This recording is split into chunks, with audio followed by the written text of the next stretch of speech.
It's an exciting Sunday night edition of the NBA on 2K Sports with Clark Hill, Steve Kerr, and now a quick check of our starting lineups for both teams.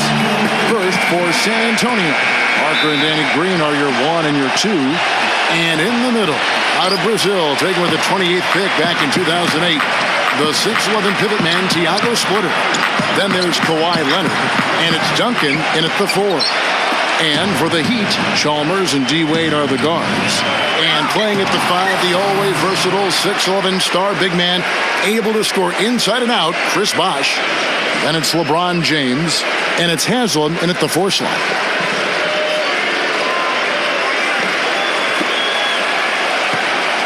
Boy, this is a neat story, guys. Danny Green was undrafted out of North Carolina. And another nice find for perhaps the best organization in all of sports, the San Antonio Spurs. He's an excellent three-point shooter, over 40% from three-point range for his career. He helps that team spread the floor, and that energizes their high-powered offense. So it's the Spurs now. Parker kicks to Green. Duncan, he's guarded by Haslam. And good on the basket. Book it. Splitter's got his first points of the game. Gotta love the low post offense. That was beautiful. And Green. Nice versatility, too. Not just an outside shooter. No, he's an excellent defensive player. In fact, Greg Popovich calls upon him to often guard the opponent's best wing player. So for Green, a two-way player, a guy who can get it done at both ends of the floor. Well, this guy's an animal on the glass, Kevin. I mean, there may be some bigger and stronger rebounds in the NBA, but nobody plays with this kind of energy and zeal. And he gives them a terrific option in the low post every time down the court. Even with multiple defenders around him, he knows how to create a shot for himself. Guys, you go back to the shortened season a year before last, and the Spurs were the best team on the road, but last year they weren't nearly as dominant on the road. Still solid when leaving San Antonio, but far from the level they played at a couple of seasons ago. Boy, this is how you completely rattle an opponent's rhythm. Yeah, you know, such terrific on-the-ball defense to trigger the transition opportunity. And it wasn't just the tough D, it was the exclamation point they put on the fast break with the slam. That is not enough coverage. Got to do better than that defensively. Basically, no coverage. I mean, defense did not look very good there. That's good. And for the Spurs on the road last season, they would still win 23 games in hostile territory. And while that is more than the 22, Steve, they won in the shortened season, they also lost a fair amount more as well.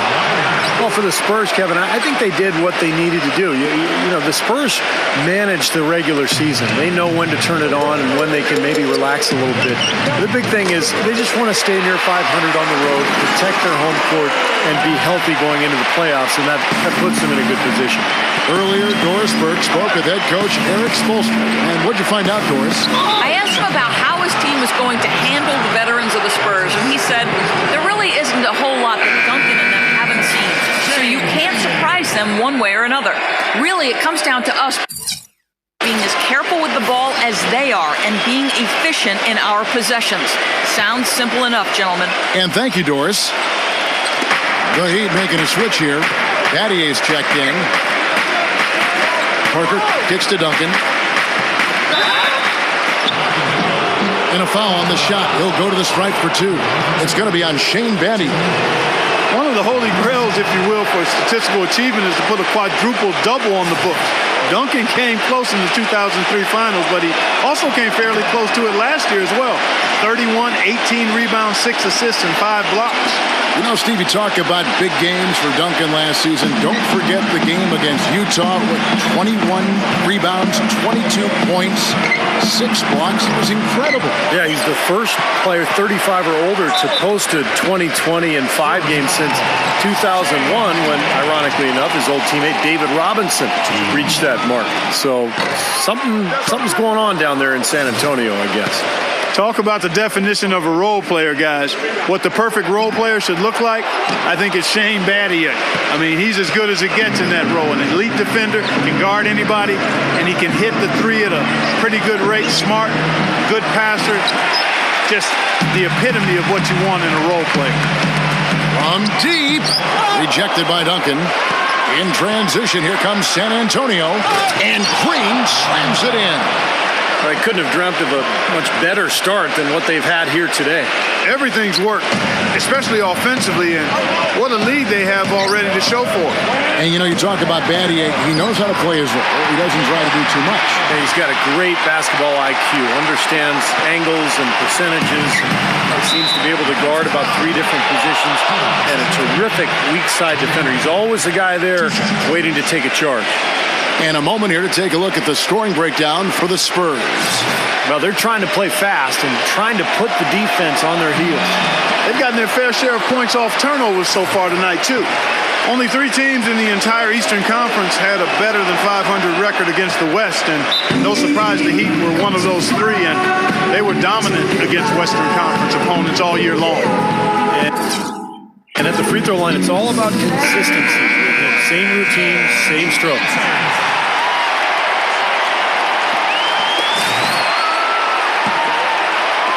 And it's the Heat with the ball. A 12-point game.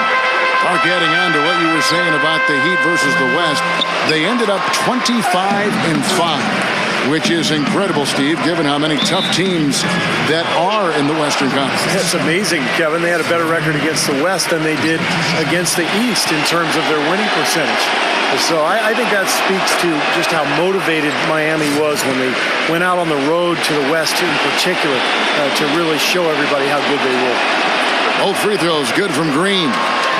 You know, no denying it's been a heck of a run the last few years for the Heat, but you can't help but wonder if the impending 2014 summer of free agency could be the end of it all. The big 3 came together in a flash of lightning, it seemed, but it could end just as fast if one or all decide to opt out. Goes up again, and Duncan lays it in. Duncan's got 6 points. They keep going down low with the ball, and it results in points. They're having their way in the paint. And it's resulted in a big early lead, too. LeBron shot is off. And Clark, as you were saying, the trio of LeBron, Wade, and Bosh all have options in their contracts to become free agents in 2014 if they choose to. And, Steve, you have to think that at least 1 or 2 of them might exercise that right. Well, you know LeBron will, because he's the most underpaid athlete probably in the history of sports. He's worth 10 times what he makes. But it's going to be interesting to see what Miami does here the next couple of years with their roster. And Mario Chalmers gets the whistle that time. So that will be his 2nd foul of the game. We're in the bonus, and we'll go to the line to shoot 2. Seems like every year, guys, you look at Tony Parker, and he's found something else to add to his game. He's always improving. And the Spurs making a change here. Matt Bonner, he's checked in for Splitter. Diaw comes in for Tim Duncan. Ano Ginobili, he's checked in for Kawhi Leonard. And it's Bellinelli in for Daniel Green. And that one's good. He presents a defender with a serious challenge, always. Spurs leading by 15. Last season for Tony Parker, arguably his best ever. 20 points a game, almost 8 assists. 52% Steve from the field. There was even talking mid-season about maybe MVP consideration. Well, his ability to score inside around the rim is amazing, but he's also become a master of knocking down the jump shot from that 15 to 18-foot range.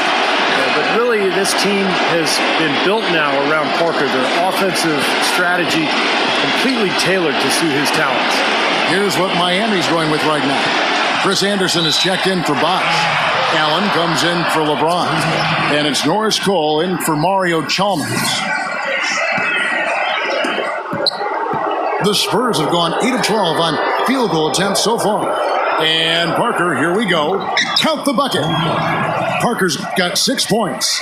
They've got to continue to put pressure on the defense by probing inside. That's what's really working for them. And when you're doing the job they are inside, it takes pressure off the perimeter guys. Poked loose. 41 seconds left to play in the first.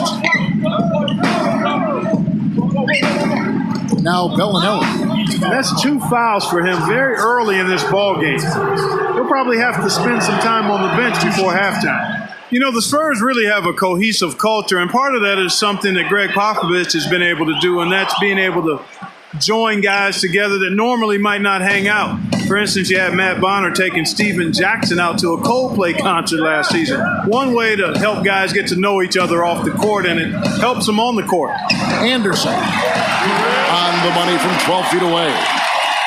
Anderson's got his first 2 points of the night. Parker outside, and Norris Cole's going to pick up the foul. That's his first foul of the game, and the bonus will go to the free throw line. And that one misses. And Miami making a change here. And he sinks the second. And so here is Miami. Back to Anderson. Shoots. That one a little long. And little to no chance of that shot going in. Yeah, that was a tough one right there. We're at the end of the first quarter, and what a blowout already in this one. Spurs lead by 20. The second quarter coming up right after this break, so don't go anywhere.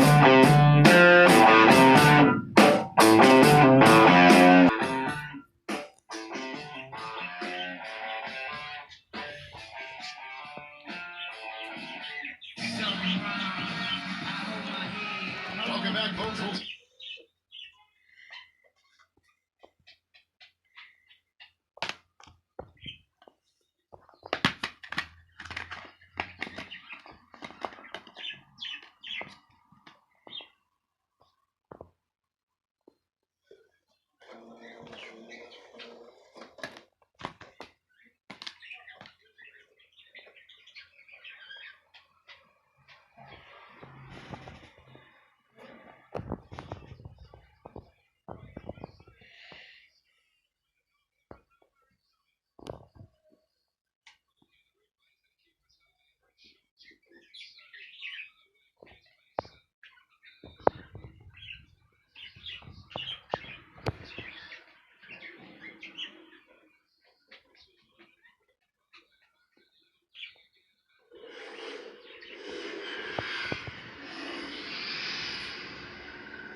Secure the building. Secure the perimeter.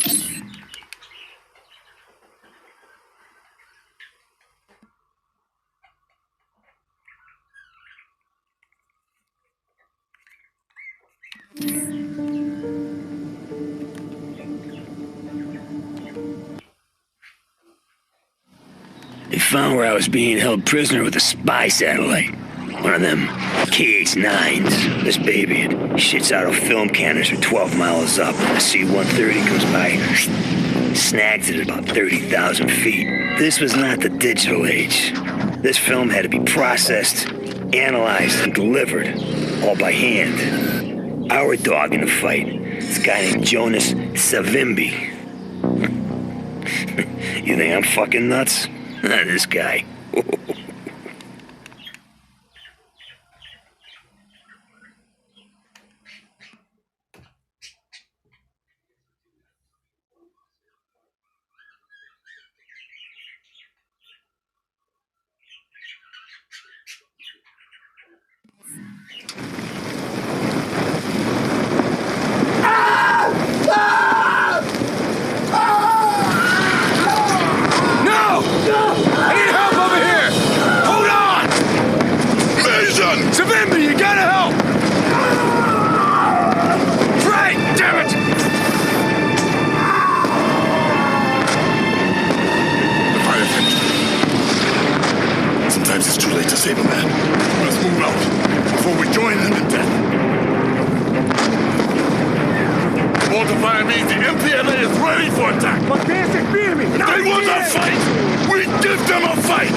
journey to victory has begun! Death to the MPLA!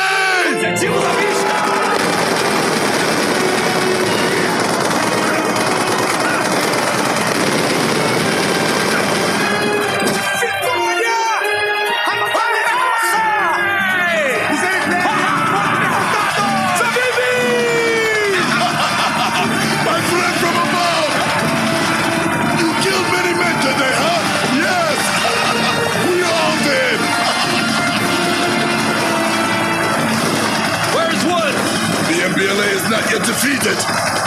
That's a very dangerous rescue, my friend. Where is he? He's being held captive by a Nicaraguan gun runner. A very dangerous man. Where? About 2 miles north. He's on a transport barge on a Cuba.